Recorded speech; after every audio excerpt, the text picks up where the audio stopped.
I don't. That shit's from yesterday.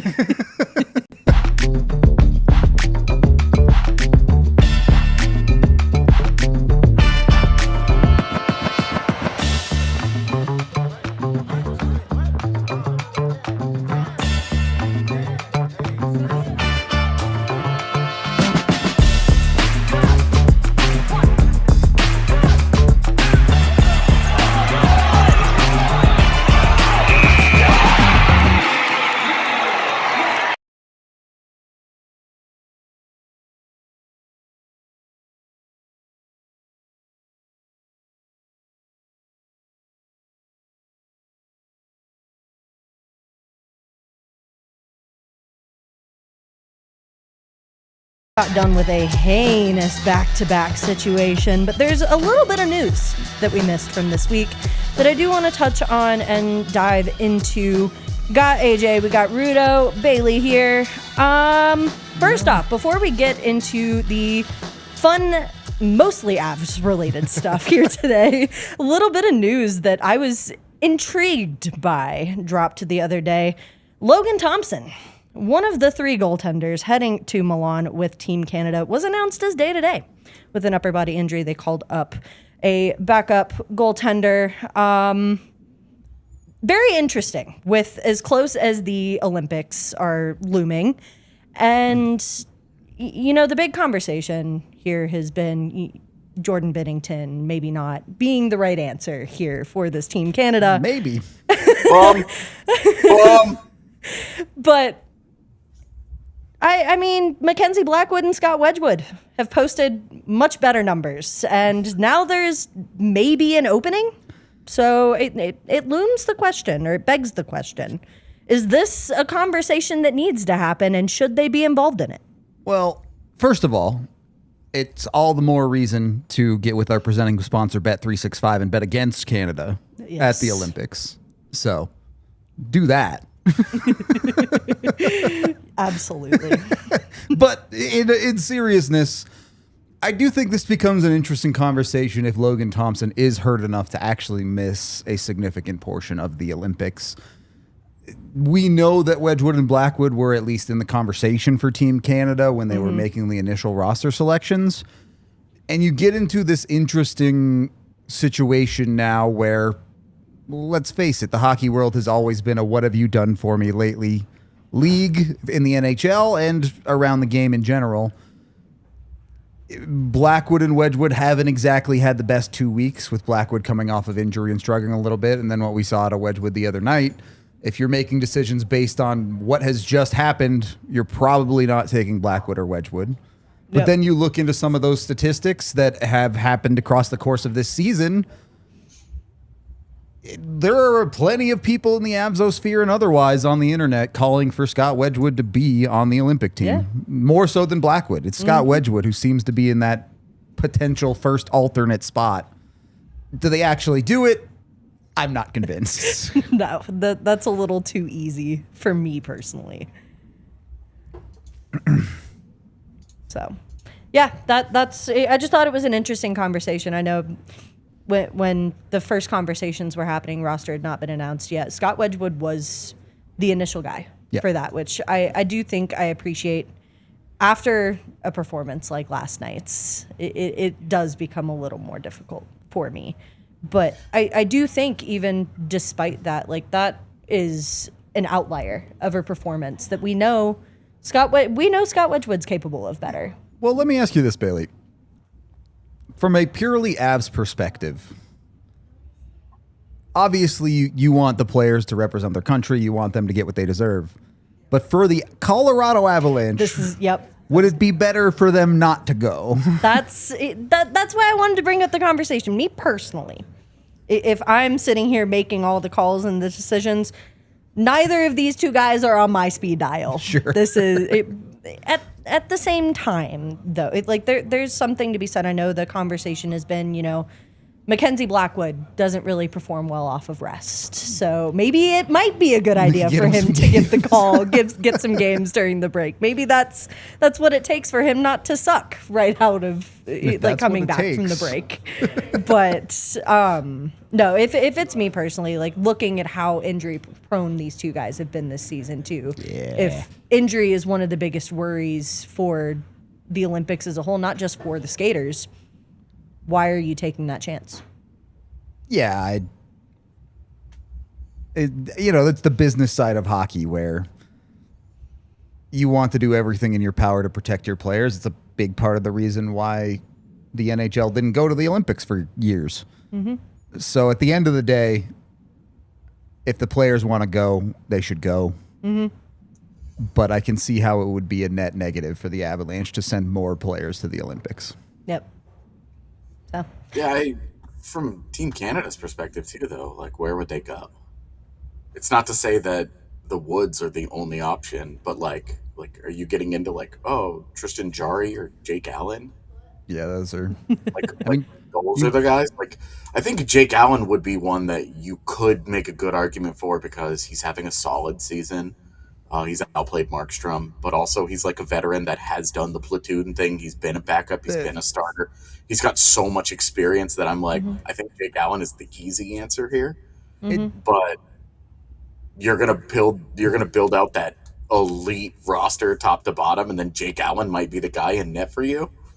Well, that's the whole conversation is clouded by the fact that you brought Jordan Binnington. So like, whatever your reasons are, they don't really matter. You're just going to take who you want to take.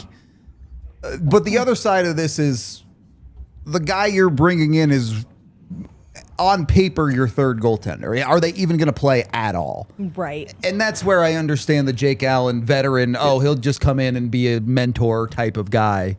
But just, you know who? Not even just that, but I mean, just like he's safe, right? And he understands the job. He doesn't have to mentor anybody. He just has to go in and be like, if I get pressed into action, I'm not going to drown.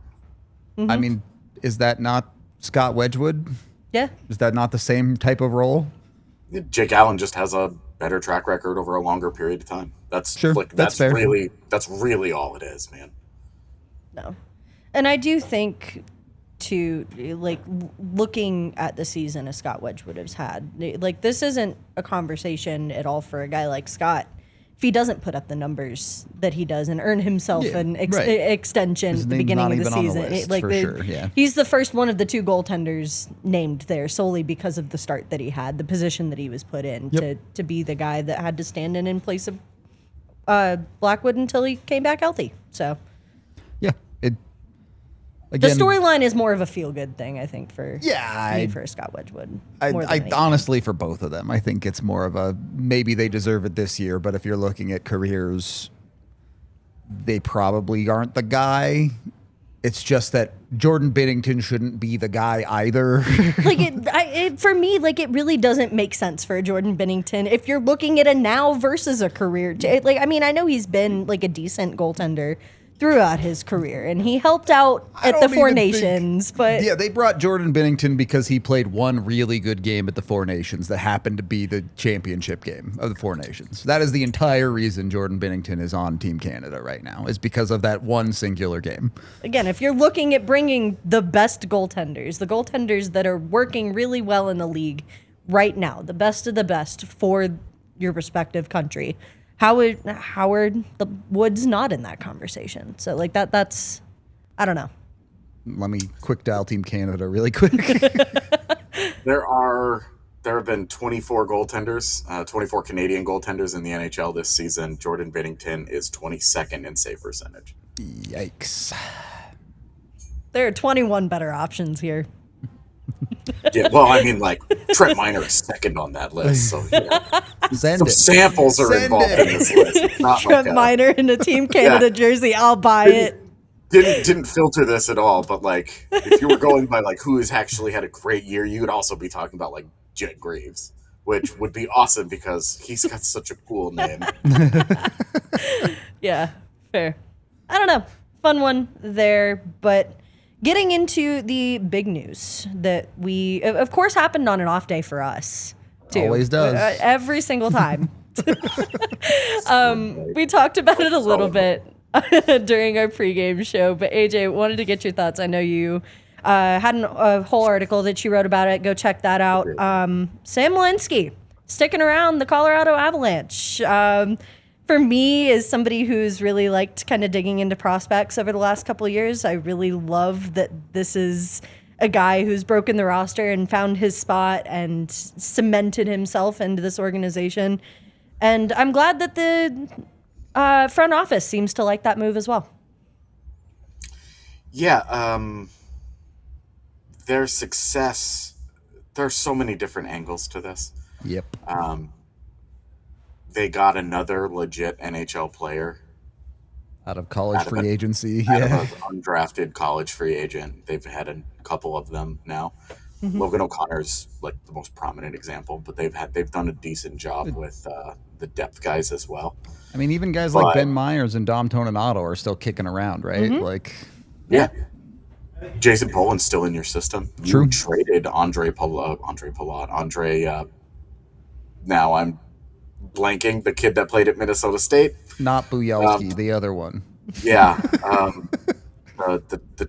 It doesn't matter. It's a testament that they've done a good job scouting that area. Yep. That they got another guy here, and like we have liked Sam Malinski, but the breakout this season has been significant. Yes. And I think it just got to be too much. We talked at the start of the year, okay? Yes, Pavel, thank you. Andre Pavel, thank you guys. You could see my brain just collapsing in on itself like a dying star.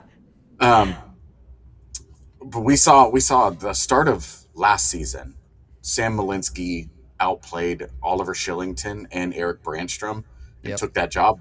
Brandstrom got moved for what was essentially cap space. With the Tucker Poolman LTIR, and I think there was like a 5th round pick or something in there as well. And that was, when Chris McFarland was asked about it, he just said Sam Malinski outplayed him. Yeah. And then Shillington had injury issues and then had incompetence issues, and Sam Also Malinski got moved ultimately. ended up beating out both of those guys for like a full-time spot. And those were two guys who had actually shown something in the NHL and actually had like full seasons of quality play, doing exactly the kind of thing that the Avalanche like. And then this year, he was clearly on the roster, but he was clearly number 6. And that was exactly agreed. See, and that was like the obvious. Hey, we're gonna hate this, but at some point, Sam Malinski's gonna get involved in a trade because this is just a temporary. This can get you through the regular season. You don't want this to actually be your defense come postseason. And then Sam Malinski has outplayed Sam Girard by a significant enough margin that the Avs said, we're not letting this guy leave. No. He fits our system. He's 28 years old, so we know he's going to have a couple more years. I'm glad this is 4 years because I think 4 years is right around what I would trust his prime to extend out to. I don't know that it's even going to last that long. I don't care. I think it's going to be at least the next 2 years that I fully trust he's going to continue to be a quality player.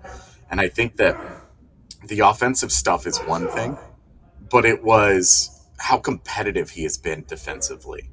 And the way that his versatility in the lineup has shown up, that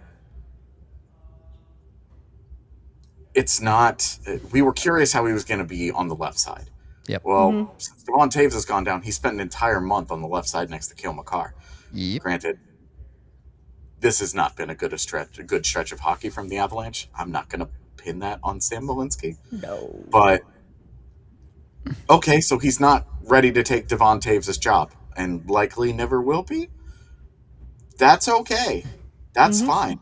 But you look at the kind of year that he has had, you can only feel really encouraged. And I love that the Avalanche just said, we're not going to mess with this. We love the player. We love the fit. Yes, he's going to be significantly more expensive than what we got him for last summer, but we think we can make this work.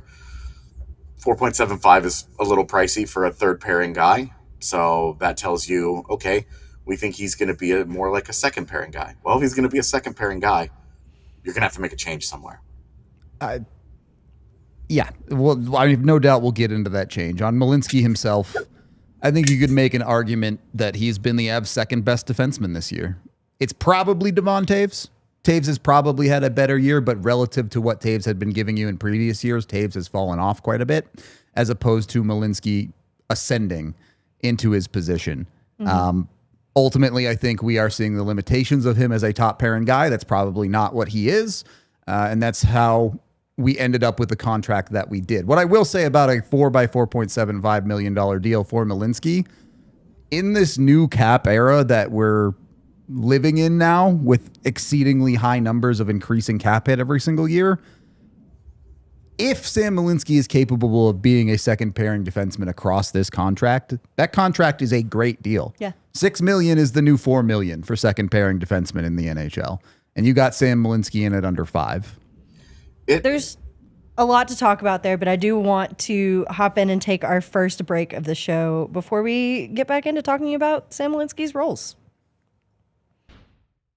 We here at DNVR have some exciting news to share, and we can officially announce that Taco Bell has brought back the iconic quesarito for a limited time, you guys. And you know what that means for Denver fans. This might be a hockey podcast, but everybody knows about Nikola Jokic being drafted by the Denver Nuggets with the 41st pick in the NBA draft. And during this time, the telecast had to cut out to commercial, which featured the launch of Taco Bell's quesarito.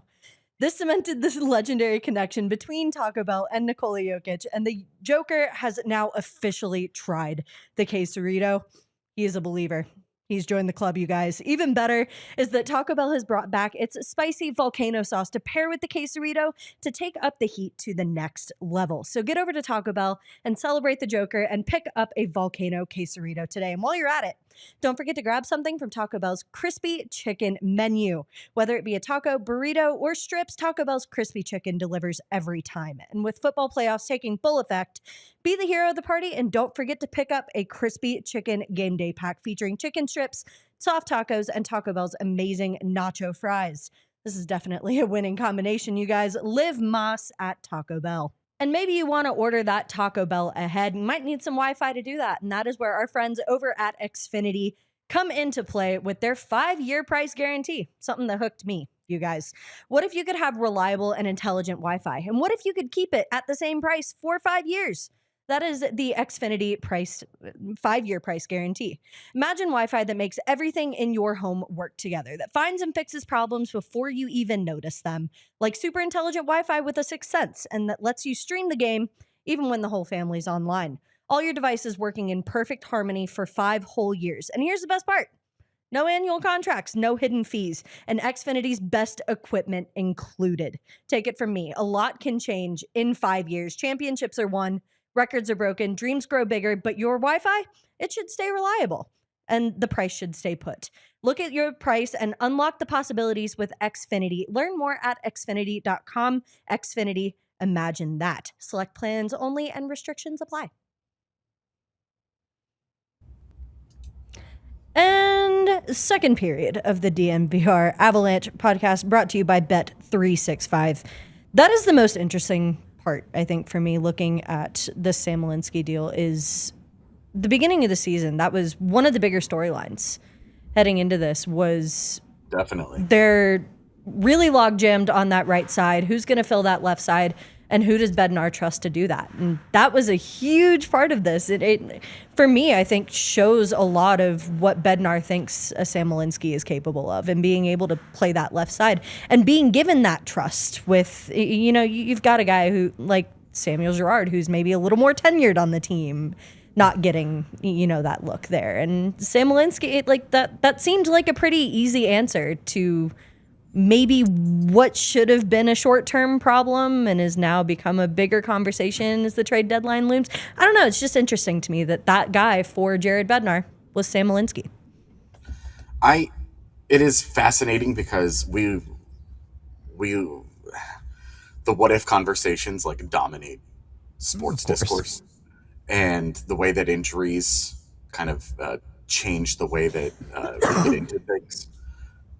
Sam Girard got hurt in the second game of the season and missed a while, like long enough that who knows what becomes if they don't move Josh Manson over to the left side, where genuinely, this is the best Josh Manson has played in a long time. Agree. Like 5 or 6 years. Like, it's been a long time since Josh Manson has been this good. And none of us thought that that was going to be. And is that because he's playing on the left side? I don't think so. No. But results are results. Like, he has been fantastic on the left side.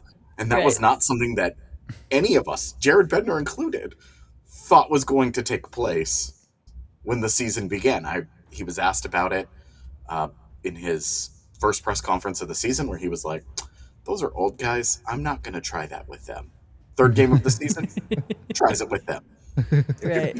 151 games into the season, still there. So that's a testament to how well Josh Manson has played. But Sam Malinski has been on that top pairing, replacing Toews, and it hasn't been like, it has not convinced me that Sam Malinski is capable of playing a top pairing role. That's fine. I didn't think he was. No. But it has convinced me that they felt what they have seen out of him has made them comfortable enough to say, we can give him second pairing money because that's the role that we think he can handle. So because I'm involved in this show today, you guys are going to get a lot of fancy stats, and you will like it. So we're just going to start right here with the player card. Just his overall player card, the JFresh card, is a great place to start.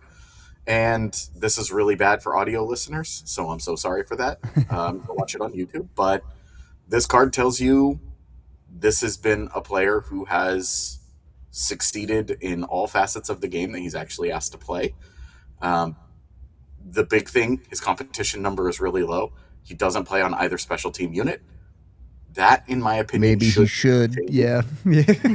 Should be on the second power play unit instead of Brent Burns. Brent Burns is lighting himself on fire right now and has been for weeks. And it would be really fire that situation into the sun. Yeah. So I am ready for Sam Malinski to actually get some power play time. But you look at his 5v5, he has been one of the most efficient scorers at 5v5 all season. His points per 60 has been in the top 10 for like the last 40 games. Like, it's been great. Everything that you've wanted out of Malinski, you have gotten. He's been productive, which was a big problem last year. The play was solid, but there was very little production to go with it, and that's a really, when you have no production and you don't play on special teams and your play isn't overwhelming in either zone, it is hard to make a case that you belong on a roster. None of that has happened this year. His play has improved. He has been an impact player more often than not, and his production has matched. It's been a very impressive breakout season for Malinski. So, here we are. I do think it's really interesting when you bring up the power play conversation. When you're talking about a guy like Sam Malinski, who's had as many Cale Makar comparisons as he has this year too. Like, why not look for him to recreate something like that? I mean, the entirety of the power play is struggling. Sure, it's not just, okay, first unit's doing better than second unit or whatnot, but if you're looking at maybe improving some of what you're liking from a guy like Cale Makar on the first unit, why not recreate that on the second side of things?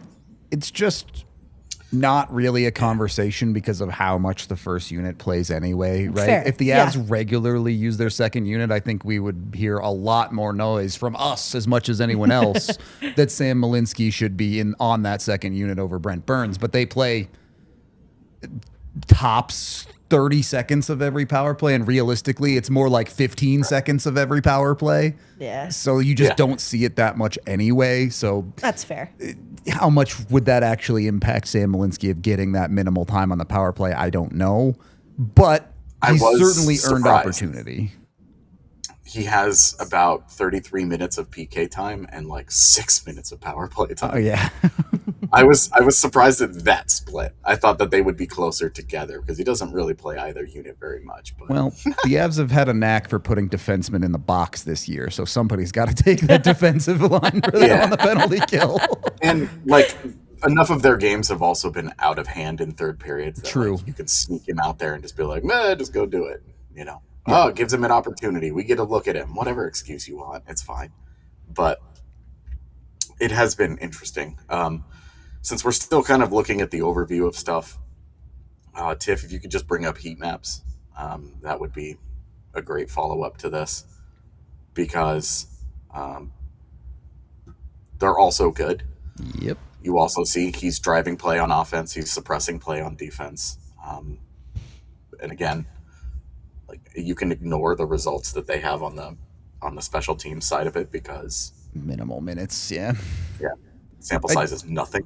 Well, I want to get back into the defensive side of this too, because it is crucially important for Sam Malinski to be an effective player on the Colorado Avalanche for that defensive side to be solid, right? Not that Sam Malinski isn't a good offensive player. He is. But you have Cale Makar, who's always going to be your number one offensive guy. As the Avs are currently constructed, you also have these guys like Sam Girard in your lineup that are perhaps a bit more offensively tilted. Certainly Brent Burns, more offensively tilted players in your lineup for the Colorado Avalanche. The Avs have needed some defensive stability. And again, is Sam Malinski maybe a little out of his depth on the top line? Probably. But when he's playing in a role that he should be in, you're getting quality effective minutes in your own zone, which is significantly more important for me as opposed to another offensive guy for Colorado. Well, and he's absolutely crushed third pairing assignments. Yep. I'm not going to get into the numbers that he had with Ilya Solovyov because it doesn't matter anymore. Indeed. With Solovyov no longer around, it's not important. But the numbers were great. Their expected goals were like 60%, and that's a huge testament to how well Sam Malinski has handled the sheltered role. And the reason why the Avalanche have started to buy into, okay, we think that there's more there. We think that he can play up in the lineup because, you know, if a guy is like, he's fine in a third pairing, you don't feel inspired to move him up. But if a guy is destroying his role, you do. You do start to go, okay, we maybe want to see this guy a little bit more. And Brent Burns is on a 1-year deal. I don't think it's unreasonable to think that the contract for Sam Malinski this is our Brent Burns replacement for next season. Sam Malinski is going to be on our second pairing on the right side, and then we just have to replace Burns and either bring him back and he's a third pairing guy, or you know, Josh Manson stays on the left, or Josh Manson moves to the right as more of a third pairing guy, which he probably should be. This season has been awesome. Or, you know, that's your second pairing next year. Like, whatever it is, you like the versatility that you've seen. Both of those guys, Manson and Malinski, have shown solid results on the left side. But you've also gotten, you know that they're good players on the right side as well. So, there's a lot of versatility here. There's a lot of good that you've seen out of it, and the length and number suggests the Avs like him a lot more. If you can get into the micro stats next, Tiff, it's the one with lots of bars. That would be ideal for us to kind of dig into. This one will be pretty quick, just because for me, I like to look at micro stats more as like a, oh, okay, cool. You know, like this is sort of a snapshot of skills, but there's a reality that how much one human being can track these is limited. So you don't want to obsess over them.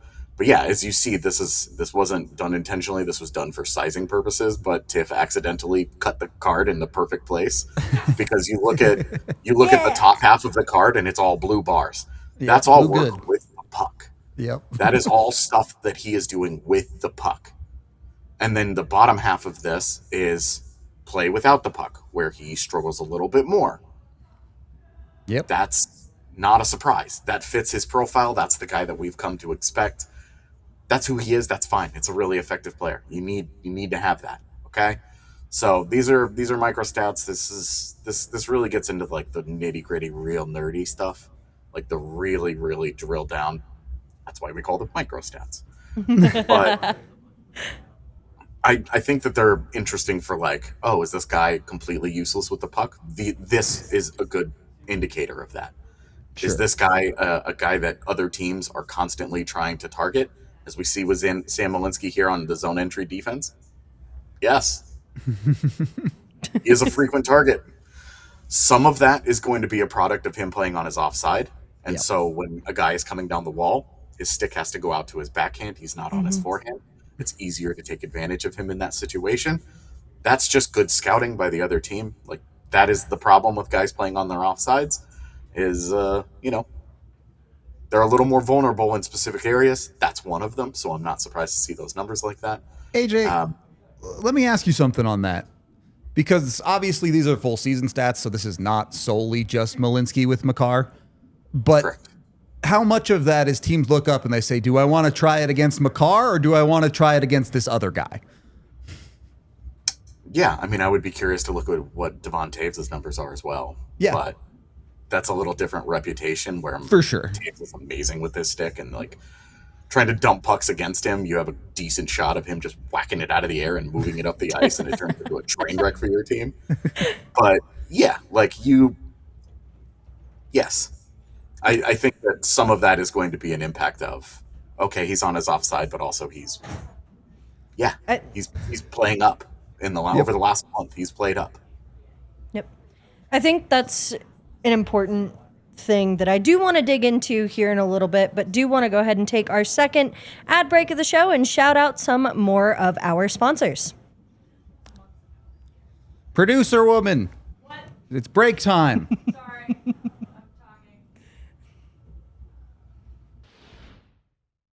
You guys know and love our friends over at Bet365, a proud sponsor of the Colorado Avalanche and us here at DNVR. With the Bet365 early payout offer, you are a winner if your team gains a 3-goal lead with an instant payout on straight bets and parlay selections marked as winners. Download the app and use code DNVR365 when you sign up. And breaking news from our friends at Bet365. New customers now get $200 in bonus bets when you bet $5, win or lose. Sign up, use code DNVR365, deposit $10 and place a bet for $5 to get $200 in bonus bets if your bet wins or loses. Bonus bets can be used on the spread, totals, player props, futures, and more.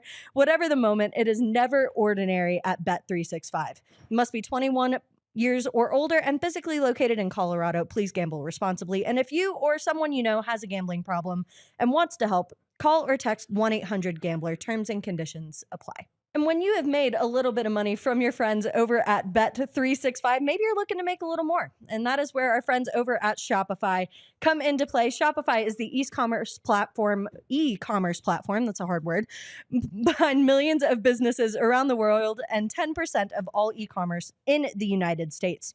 I know you guys all have dreams growing up. Mine personally, I used to love art as a kid when I got into COVID and was looking for something to do.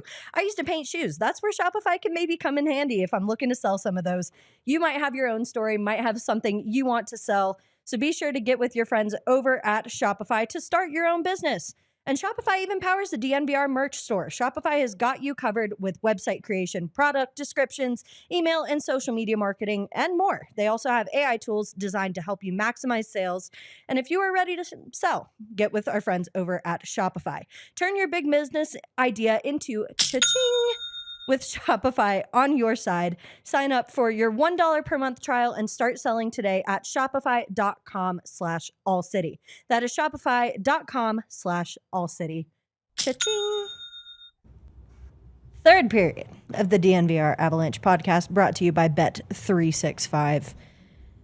Roles are interesting, right? Because we kind of already talked a little bit about, that trust in Bednar and where he kind of fits in on that. And you have to imagine, to reiterate it a little bit, that if this is the kind of contract he's getting, he's got to be playing second pair minutes. So in turn, what does that mean for a guy like Samuel Girard and his longevity? I know the trade talks have, ramped up and his name has come up a lot. So it makes you wonder just what the longevity is for a guy like Samuel Girard on this Colorado Avalanche team, or at least this iteration of it. Yeah, I think that's I would say let's just get to that in a minute. I want to continue just Okay. going all in on Sam Malinski because these are related in that why has Sam Malinski outplayed Sam Girard so much? And I think the Tiff, if you could bring up that table that I sent you, I think that would be the best way to exemplify it, because I went and I pulled the Wowies, which are with or without use, for all the defensemen, and you can see time on ice is going to be limited for some of these guys, but the expected goals for with Malinski is better for Burns, Toews, Manson, and Girard. The only one that it's not better for is Cale Makar, and it's way worse. And that has been over the last month. And once again, he's not a top pairing defenseman. I don't think any of us should be surprised by that. Yep. The numbers with Girard are pretty similar. Like, yes, they are better with Malinski than without, but we're talking about almost 2 percentage points. It's not like significant. Yeah. The same is true of Burns. It's a 2% difference, so it's not enormous, but it does exist. The one that I really stood out to me though was Josh Manson, because Manson on the left side has been a revelation. Malinski has also shown an affinity for the left side, so you could work that any way that you wanted. Yep. 68% Malinski and Manson together. Girl, what? Ah.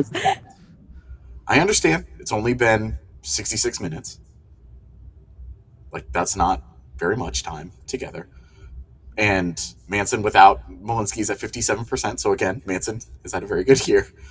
But you see he has either slightly or significantly elevated all but one of his partners.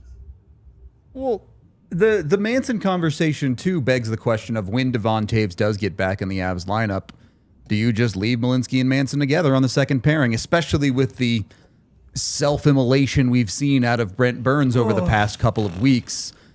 Can you maybe find a way to take a couple minutes away from that guy and shelter him a little bit more because you see something so successful like that? And when coming into the year, I'm saying yes, and coming into the year, Girard Burns was a pairing that we really wanted it to be. Yeah. We really wanted to see those guys together, which meant more Malinski Manson.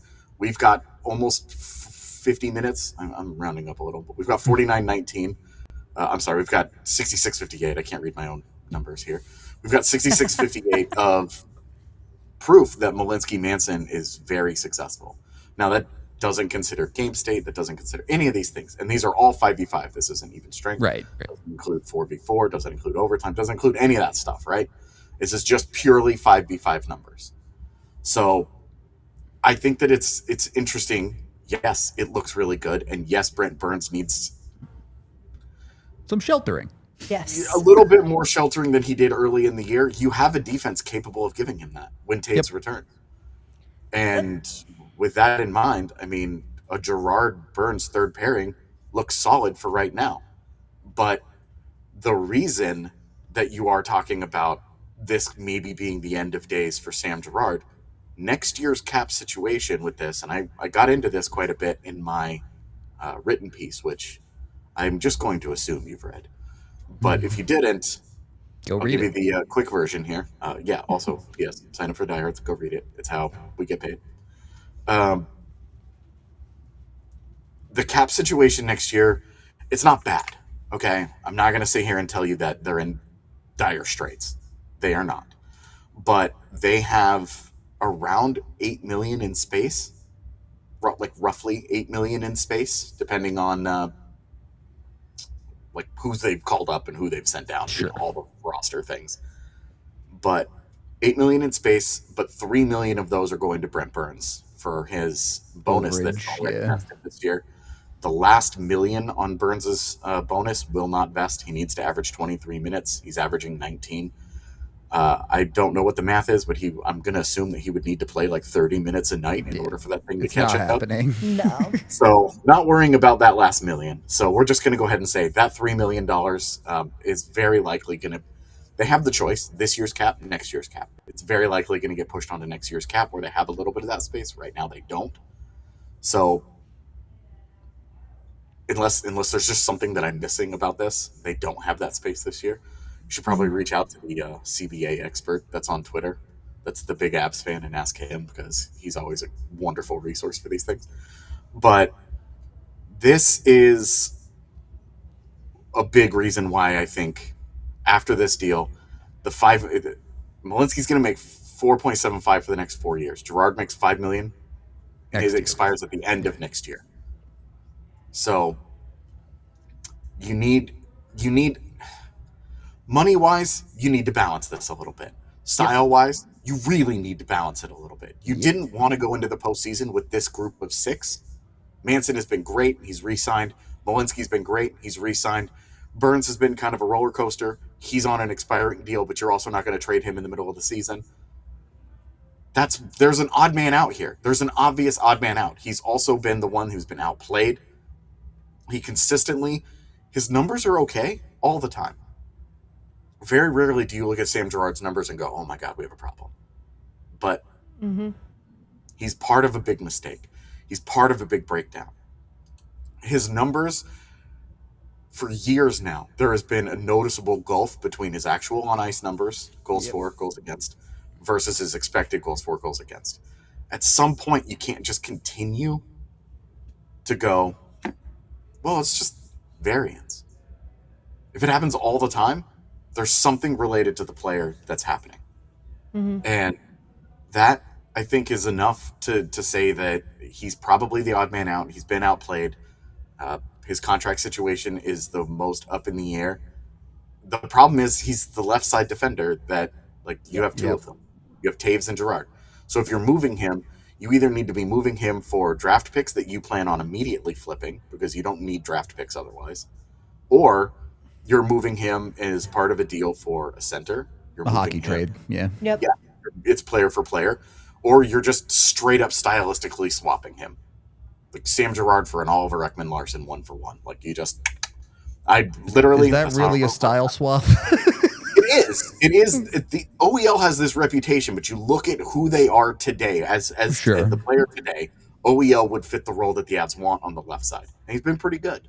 So this is just a random example. This is not me like saying like, oh, this is a thing, right? It's just that's the good example of Toronto desperately needs a puck moving type that can help them. Sam Girard can help them with that.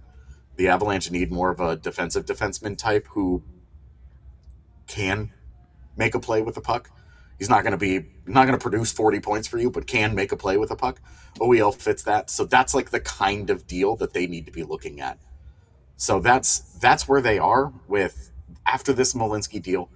It's because he's outplayed Sam Girard. It's because Girard has gotten passed up. It's because of the new contract. You add all of these things together, and you can say Sam Girard is the guy that I think is just on the outs here. And it sucks because we're all big fans of Sam Girard the person. We have enjoyed watching Sam Girard the player for a number of years, but it's just you're just in this. It's just reality. It's just reality of where the team is right now, where they have a weakness, where they can improve, and you're always trying to get positive value, positive bang for your buck. When you're talking about a $5 million player, Sam Malinski's been much more of a $5 million player than Sam Girard has been this year. It's not close. It sucks because I like Sammy G so much. I like watching him play. I do think it's really unfortunate, too, when you look at how he started off the season and dealing with whatever injury he was dealing with did not help him at all. But you look at the amount of runway he's had since returning to the lineup, too. How many players have we talked about? It's about the consistency. When you're talking about the best team in the NHL, they need you to do it night in and night out. And Girard's season, the injury sucks. He comes back. He's slow to return and really figure it out. It seems like he's finally starting to figure it out. He has a couple of good weeks. The production starts to come back, and then it's right back down to where he was with... Is he the worst defenseman in the world? No, of course not. He'd be on second pairings in most teams in the NHL, but the offensive production is not there. And while I think people are overly critical of Sam Girard's defensive ability, there are some shortcomings in his game that are just a reality. Yeah. And especially when you need somebody to step up. Right. In the last couple with the absence It hasn't of Devon been Toews. Girard. Yeah. He hasn't shown that. This is also the other problem here is that Girard's pros and cons are so pronounced. There are going to be teams out there that just No interest, yeah. it doesn't fit for him. It just doesn't make a lot of sense. And that combined with he has a 9-team no trade list is going to make it an interesting list of balancing act, yeah. Yeah, like, okay, it's because this isn't in a perfect world, 32 teams could make use of a Sam Girard, but based on how teams play, let's just roughly say it's going to be more like 22 teams. There are going to be some teams that just have no use for what Sam Girard brings to the table. They're just not interested. Like, you look at like a Vegas or a Los Angeles where they're just like, nope, this isn't what we're targeting. This isn't a guy that we want. This isn't what we need. It's just a total miss me with that, right? And so you do that. How many of those teams that aren't going to be interested are on his no trade list? Because if you get really, really, really unlucky and you cut off those 9 teams that are on his no trade list, and then my made up number of 22 teams would have an interest in him, next thing you know, you're down to a smaller number of teams. How many of those teams are actually looking to add? How many of those teams are going to have a piece that you like in exchange for him? Like, there's so much. It's a tough situation, and Chris McFarland's going to have to thread the needle in any kind of deal. Hard job. Yeah, that's the gig, though, right? Like, hey, you see this obvious thing on your team that has happened, the decisions that you've made.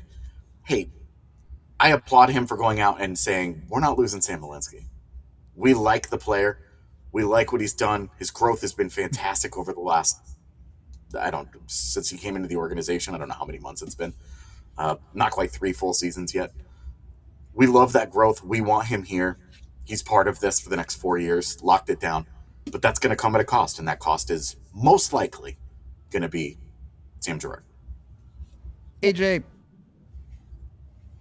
originally I had a direct plan for this, but I'll just ask you the open question.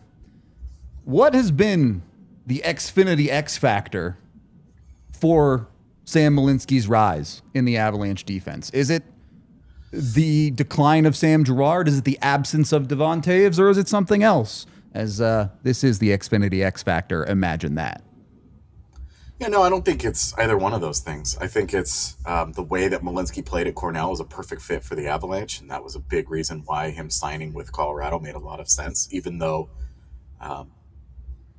there wasn't like an obvious path right there. So I would say the X factor is probably just his general play style.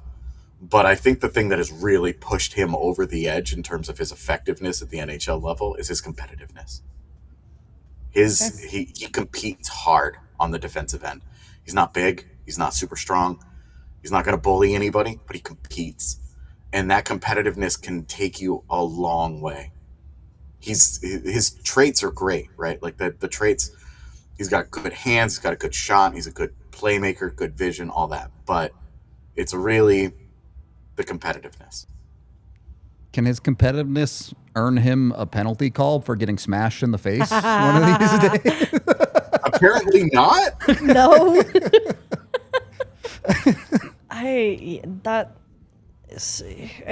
That's been very frustrating over the last 2. I do think it's interesting though. Like while that, I think his compete has been a huge part of. I mean, that's been the ask from a guy like Jared Bednar. That's what earns you roster spots. You look at like a Gavin Brindley. That's been the big part of why he's earned his spot. Why Ross Colton has as much trust as he has to break into top 6 roles. Why? I mean, maybe that's what he sees in a Victor Olofsson. I still haven't quite figured that one out yet. But I do think when you look at the opportunity that's been given to a guy like a Sam Malinski in the absence of a Devon Toews, like that plays a huge role in a signing like this and being able to kind of give you that runway to showcase. Like you haven't been in the league for as long. Like you're an older guy to break into the league, so to speak. And so I think that does play a huge role in looking at what he's been able to contribute this last month with the absence of Devon Toews. He's definitely an older guy to break in. That's what I wanted to get to, yeah. It's always shocking to me when you point out to people that Sam Malinski and Sam Girard are the same age. Yep. Mm-hmm. They 4 months of differences in their birthdays. Yeah. And Sam Girard has like 600 games played or something in the NHL, maybe even more than that. And Sam Malinski has 1 full NHL season. But the one that's playing better this year by a decent margin too is Malinski. I think if this was close, this wouldn't be as clear-cut a conversation for me. But there have been 50. Yeah, it's been 50 games. Sam Malinski's been really good, and he's done it with a variety of partners. Sam Girard hasn't, and his play has been uneven, and he's not producing very much, and that's tough. Like he's on pace for like a 22-point season or something. Like there's some injury stuff there, but yeah. Yep. Yeah. I mean, he's got 14 points right now, I think. He's got 14 points. Even worse than you think. Yeah, you're right. No, it's 12. Yeah. And Sam Malinski is at 25. 25? Yeah. Yeah. More than double. Yeah. And again, games played, but still. Yeah, he has, I think, 15 extra games played. Yeah. So, like, that's a meaningful part of this. Mm-hmm. But Sam Malinski should have right in the range of a 35-point season. Yep. And when you're talking about a guy that even if something drastically changes and he gets power play 2 time, it's not going to be much. Yeah. If you have a 35-point season and it's almost all 5v5 play, you're doing really well. Well, and the other X factor about the contract specifically is that age that you mentioned. Malinski is 27. So a 4-year deal buys the rest of his prime, which are all free agent years, 28, 29, 30, and then it ends at 31, which is you're not getting hit nearly as bad at the end of that contract as someone who would be a little bit older. I do think it's a really efficient business from the Avs to buy those years at the price that they got, assuming Malinski can live up to it. It ends when he's actually 32. He turns 28 this year. So okay, I didn't know his birthday. My bad. Yeah, you're cool. But it's like your point remains. You're not getting deep in his 30s no matter what, which is why this is such a good deal, because you're not if you were playing with fire 33, 34, 35-year-old different story. Type Sam Malinski, you don't want that. Yep. That's a huge concern. But taking a chance on him being 32, and with the way that the cap is going up, you will start to see some third pairing players making 3 and 4 plus, depending on how they fit their roles, specialize, et cetera, et cetera. But right now, this is still low end second pairing money, so my man's needs to play like it. All right, which he is. He just needs to continue. Yeah, right. That was the Xfinity X Factor. Imagine that. I do want to pose this too, because in looking at points and what Sam Malinski has provided too, obviously, he's got some well-deserved time next to a guy like a Cale Makar. But how do you maximize points like that when a Devon Toews does come back? Because arguably, again, one of your best guys, when you talk about roles, Devon Toews has been lights out for this team when it comes to defensive play. But you can't sit there and shy away from the fact that when it comes to point production, Malinski's been effective. Yeah. I said earlier in the show, you can have the conversation of who is the Avs' second best defenseman been this year. I think at the end of the day, it's still Devon Toews, simply because of look at how human Cale Makar has looked away from Devon Toews as opposed to with him. Mm-hmm. But very fair.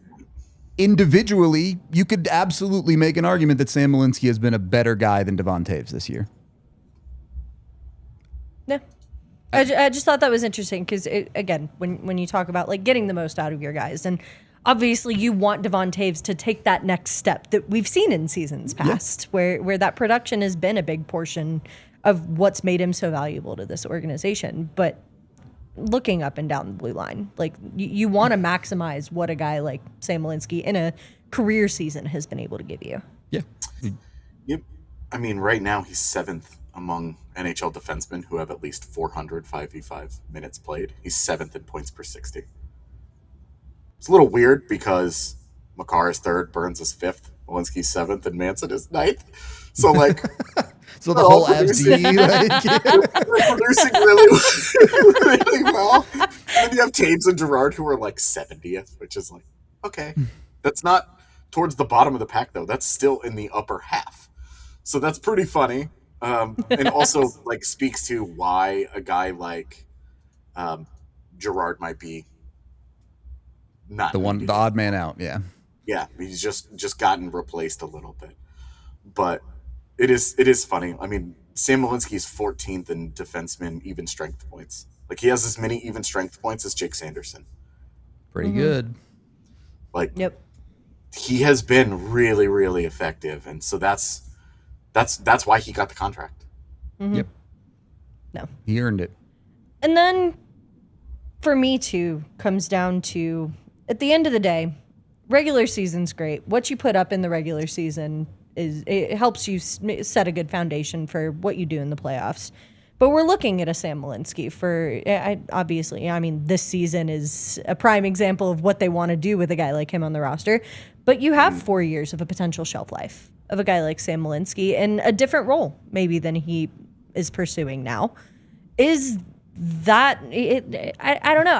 I look at this blue line right now and I say, I don't know if they have all of the pieces necessary. And obviously you still have a trade deadline to come up and fix some of these things. But is a Sam Malinski in a second pair role with whoever that second guy you put him with is, whoever that might be, is that enough to make this a competitive playoff team down the road? I mean, I think they're a competitive playoff team indefinitely regardless. Yeah, but fair. It's the guys like Sam Malinski performing on a contract like the one you just signed him. Yeah. Those are the differences between perennial Stanley Cup contenders and teams that are, hey, if we made the second round of the playoffs, we had a good season, right? Now, I think that conversation rather gets a lot more complicated because we haven't seen the trade deadline yet. Yeah. There's a very real possibility that fair point. The Avs' second pairing on game one of the playoffs is Sam Malinski and guy from other team. Now, maybe that's not the case. Maybe the Avs go out and get a depth defenseman instead, and it's Malinski Manson on your second pairing. Also entirely possible, but it's very, very hard for me to separate a defense on an individual level. Not that Malinski hasn't been great, but unless you are a like Cale Makar level talent for playoff runs, I look more as your decor as a whole than I do one individual player. Valid. I do think we should just prepare for it to be Manson Burns. Like worst comes to worst. I mean, and then like new guy with Malinski on your third pairing. I don't think while Burns is here, the Avalanche are going to elevate Malinski there. I think it's going to take Burns really struggling in the postseason. The thing is, assuming you get a third pairing that Jared Bednar actually trusts and not a guy you're playing 10 minutes a night, Bednar has always been pretty comfortable with, this pairing is going better, so they're the second pairing tonight. Yep. Like, it's fine. And the reality here is also that the Sams and Manson Burns have essentially operated this year. Yeah. They're all playing 18, 19, 20 minutes. Yeah. Right. They have operated as 2 second pairings. Yep. But they have not had a traditional third pairing when healthy. When not healthy, like Keaton Middleton, Jack Ashawn, Ilya Solovyov, those guys, they've gotten the third pairing treatment. I think the trick here is, too, again, when you do eventually find somebody, is making sure they have the kind of trust that has not been all the way earned by a guy like a Jack Ashawn or his, like you see the minutes that a Keaton Middleton played the last 2 games. And that's going to be the key here, is not overworking the defenseman you do have. Yep. Like, yes, you get a Brent Burns to eat the minutes that Cale Makar ideally shouldn't be taking or shouldn't be playing. That's not 28 minutes a night. That's too many. Too many. But that's the ideal situation here, is you want to, if you're going to ship a guy like Sam Girard out, find somebody who Bednar trusts enough to not shorten the bench with him. Like, you need all 6 defensemen firing on all cylinders in order to be a competitive team come April. This is a really important point, Bailey, and I love that you brought this up because you're not moving Sam Girard for funsies. Mm-hmm. Right. You're not moving him out. I love the guy and he just got traded, so he's a recent example, but you're not moving him out for a Carson Soucy type. No. Mm-hmm. No, you're just making yourself worse by doing that, right? Right. Like, that's like the 2022, like Jack Johnson. That guy should be a cheap replacement, but he should be your 7th. Yep. Like, that should be a 7, because right now you don't really have a 7 anymore. We were all fine with the Solovyov deal because it was fine price and whatever. But we all know a move is coming, is why we were fine with that deal. Yeah, exactly. We're not like, oh well, this is the group, right? No, girl, stop. So I think it's a really great point, Bailey, that like you're gonna move him out because it's part of a process of bringing in a guy that fits, but is not gonna be 11 minutes a night in the postseason. Yep. I guess overall consensus extension could mean really good things for the team moving forward. Barring Sam Malinski falling off of a cliff, I think this is smart business. Possible. Yep. So I'm always nervous about late bloomers because late sometimes bloomers the do peaks not are short. have Yep. primes. Yeah. I don't know. That's all I got. I think We're already in overtime, so we're good. Yeah. No. Yeah, I think that's gonna do it for our defenseman talk. Yeah, but overall, gonna be really interesting to see what they do with the Sam Malinski in the long term. But this has been the DNVR Avalanche podcast. Thank you guys so much for joining us. We'll see you next time on the podcast presented by Bet365. We all silly like the mayor.